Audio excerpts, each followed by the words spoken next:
Bien, vamos a resolver ahora un ejercicio, una actividad sobre una función f de la que se sabe que su derivada es una función definida a trozos, como 2x partido de 3 si la x está entre 0 y 3, y como 8 menos 2x si la x está entre 3 y 4.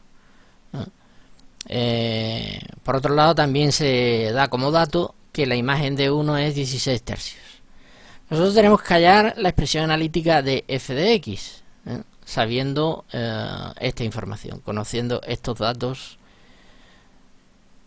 Bien, observemos en primer lugar que la función f es una función cuyo dominio es el intervalo cerrado 0,4. Estaríamos hablando de valores de x comprendidos entre el 0 y el 4.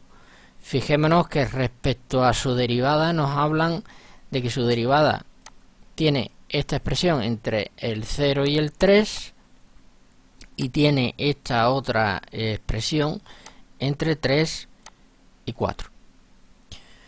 Bien, pues como siempre en este tipo de ejercicios la función f tiene que ser una función primitiva de la función f' de x.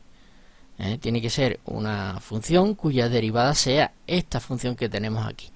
En este caso estaríamos hablando de una función primitiva. Por lo tanto, tendríamos que hacer la integral indefinida de esta función.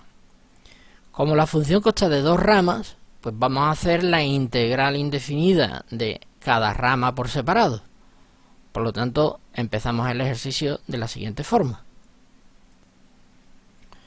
Bien, entonces si la función derivada, como nos dice el enunciado, es 2x partido de 3, si la x está entre 0 y 3, la primitiva de esta expresión de 2x partido de 3 tendría que ser 2 tercios por x cuadrado partido de 2. 2 tercios por x cuadrado partido de 2, más la constante de integración.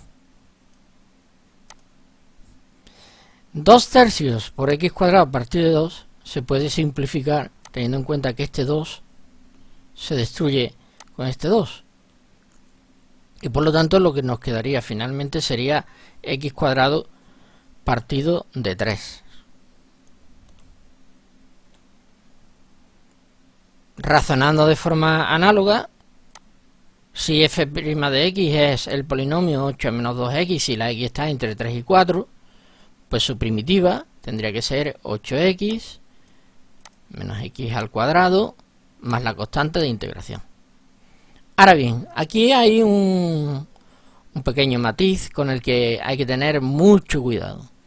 Esta constante de integración de la rama de arriba no tiene por qué ser la misma constante de integración que la rama de abajo, ya que son ramas diferentes, son funciones que se comportan de manera diferente dependiendo del tramo en el que están definidas.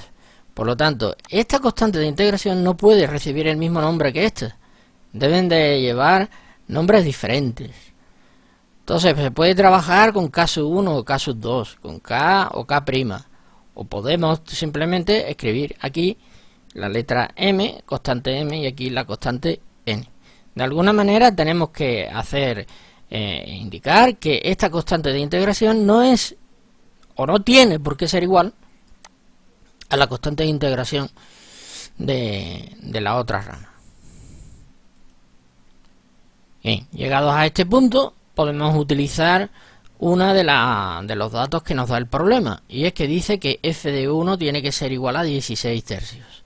Entonces, si f de 1 es igual a 16 tercios, teniendo en cuenta que el valor x igual a 1 está aquí, que el 1 es un valor comprendido entre 0 y 3, tendremos que utilizar la rama de arriba. Por lo tanto, cuando sustituimos la x por 1, tendremos que sustituirla aquí, en la rama de arriba, porque el número 1 está entre 0 y 3. No podemos utilizar la rama de abajo. Al sustituir la x por 1 en la rama de arriba, nos quedaría 1 al cuadrado partido de 3 más la constante de integración. Esto tiene que ser igual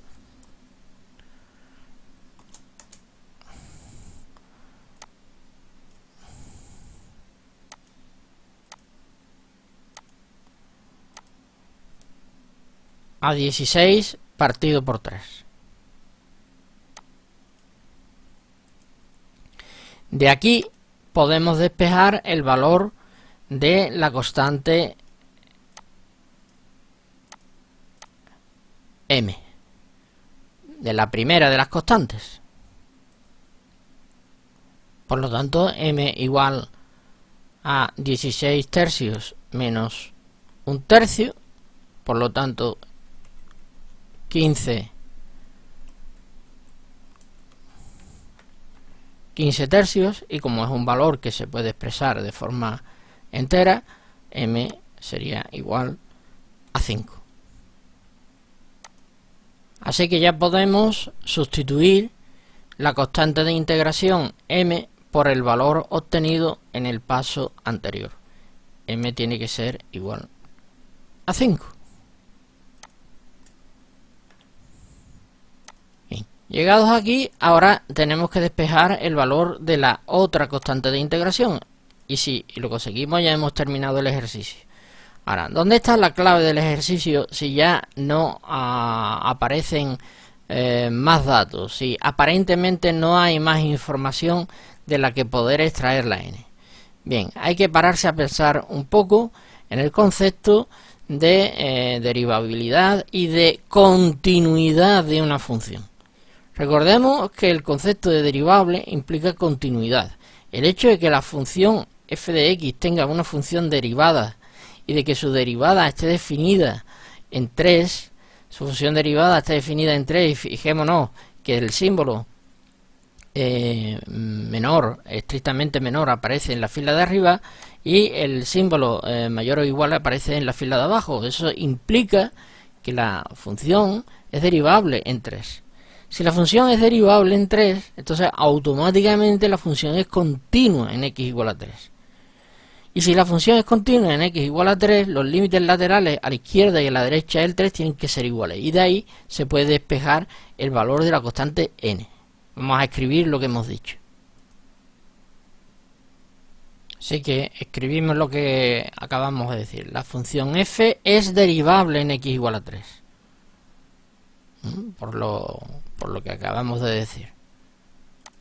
Por hipótesis, en el enunciado tenemos aquí su función derivada, y su función derivada está definida en x igual a 3. Si es derivable en x igual a 3, eso implica que es continua en x igual a 3.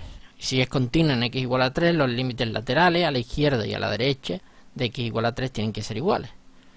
De esa manera se puede despejar el valor de la constante n que nos falta, la única que nos falta.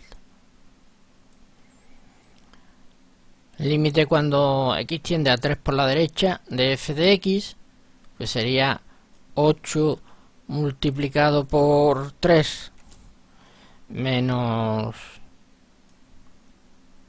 3 al cuadrado más la constante de integración n.